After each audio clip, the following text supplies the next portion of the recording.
The land of the Toda tribe is the Nilgiris, the blue mountains of South India, and the Todas are the lords of the hills.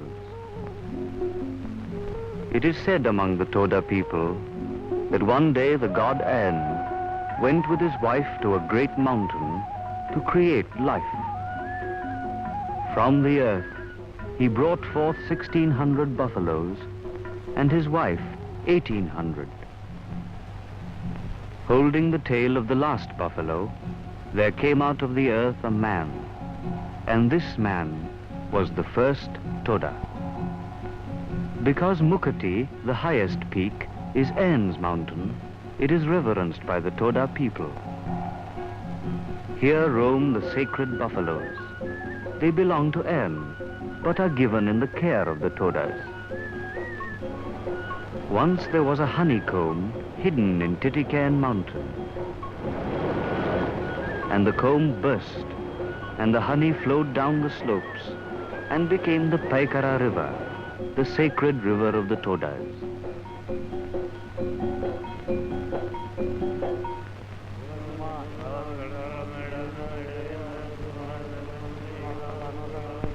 May it be well with the buffaloes and calves, may it be well. May there be no disease, may there be no destroyer, may it be well. Because An's buffaloes are sacred, they may not be milked by anyone but the priest. The ordinary buffaloes created by An's wife may be milked by all the Toda men, and the milk is given to the women to churn.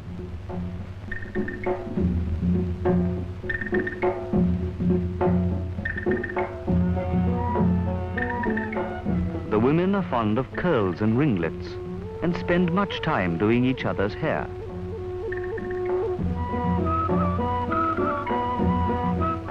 They wear little, if any, jewelry, for they prefer to use things they have made themselves, like the putkuli, their dress which resembles a toga. Instead of ornaments, the Toda women adorn their bodies with tattooed patterns of simple design.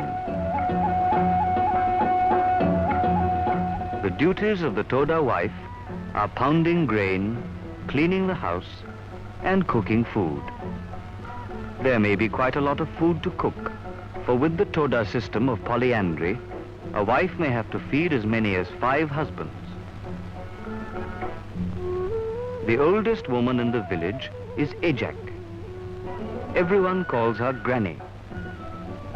Ajak's grandson is Pilyanev. He is also her friend. He tells her that from today, he is in charge of the little buffaloes.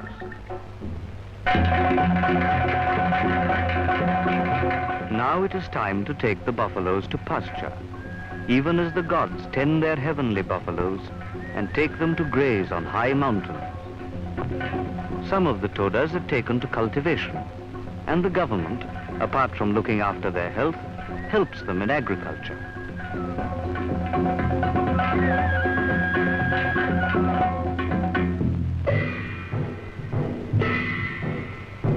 In the Mand or village, some neighbors have arrived for one of the many Toda ceremonies. There was a time when the Todas were lords of the soil, when their 12 clans ruled the Blue Mountains. But disease and an ancient custom of sacrificing infant girls despoiled the population. Today there are less than 600 Todas living in their hilltop homes. But their traditions have not changed, and their ceremonies remain elaborate, as in the days of their illustrious forefathers.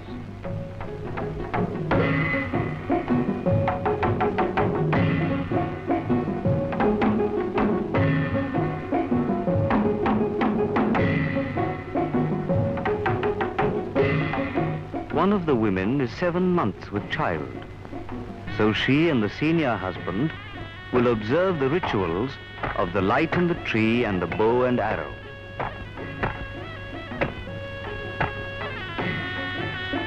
The husband goes into the forest to find special shrubs and grasses to make from them the bow and arrow, symbols of creation and fertility.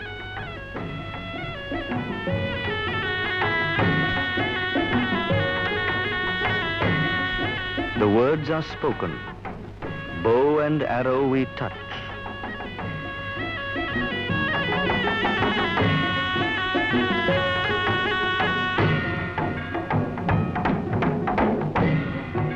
The wife must not turn her eyes from the flame in the tree until it dies.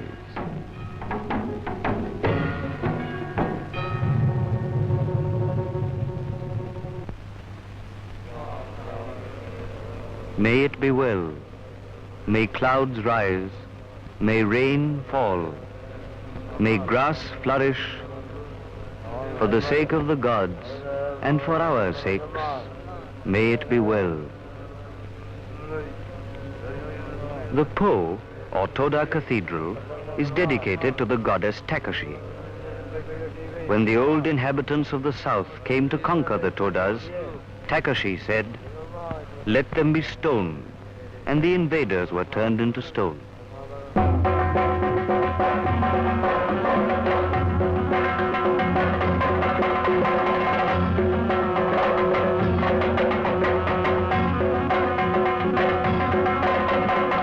As with all shepherds, the games and pastimes of the Todas are simple.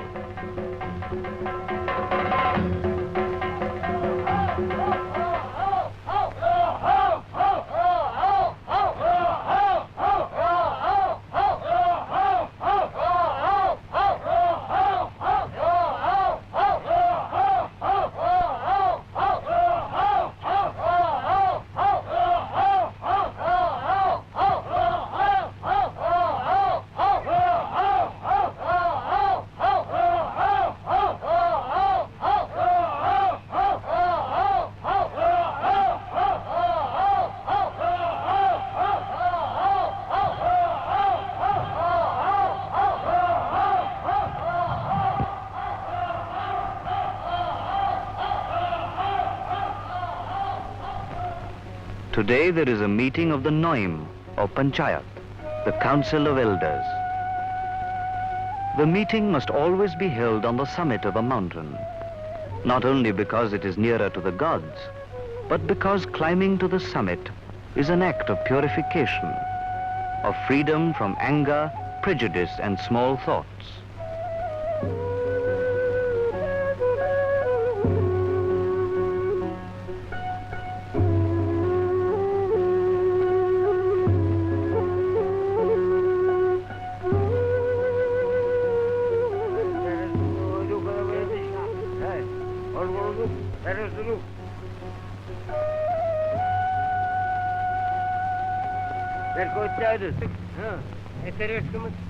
The item on the agenda is the matter of migration. The heat of summer has withered the grass.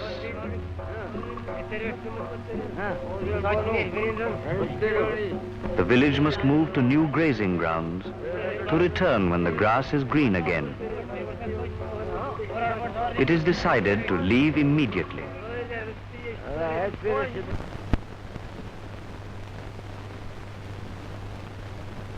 Each season is a thing of routine. Pilianersh is thrilled. For him, it is always an adventure. Granny doesn't want to go. Every year she refuses, and Pilianersh must persuade her. "I am too old for a new home," she says. "I want to die in my own village, in my old home." But she agrees in the end, because she knows Pilianersh is stubborn, and she thinks she may not die this summer after all. We do not know from where the Todas come. It may be they are descendants of the original Aryans who crossed the Himalayas into India, migrating with their animals, even as the Todas migrate each year.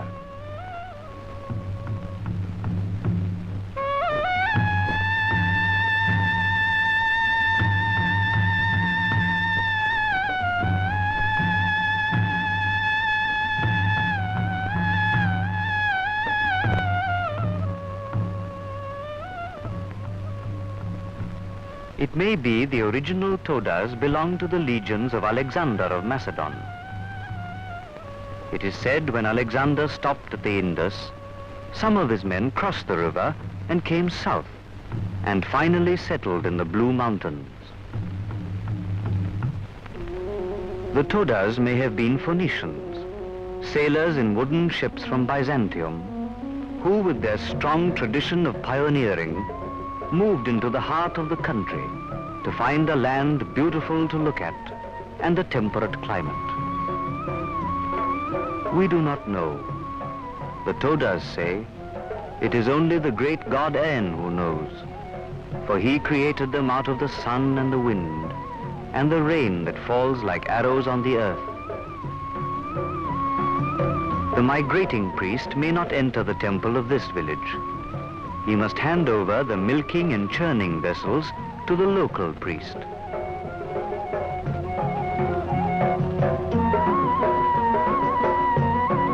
The women move towards the huts to settle down, and the buffaloes graze in new pastures. May it be well, may water spring, may grass flourish, may it be well.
Even as seasons change and the Todas move to find new grass, new homes, so too there comes a time when everyone must leave the Blue Mountains to join the gods. To find happiness in their new home, they must sacrifice sacred buffaloes.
In this hut have been gathered Ajax's earthly possessions, so that she may not want for anything in Amnodra, land of the gods.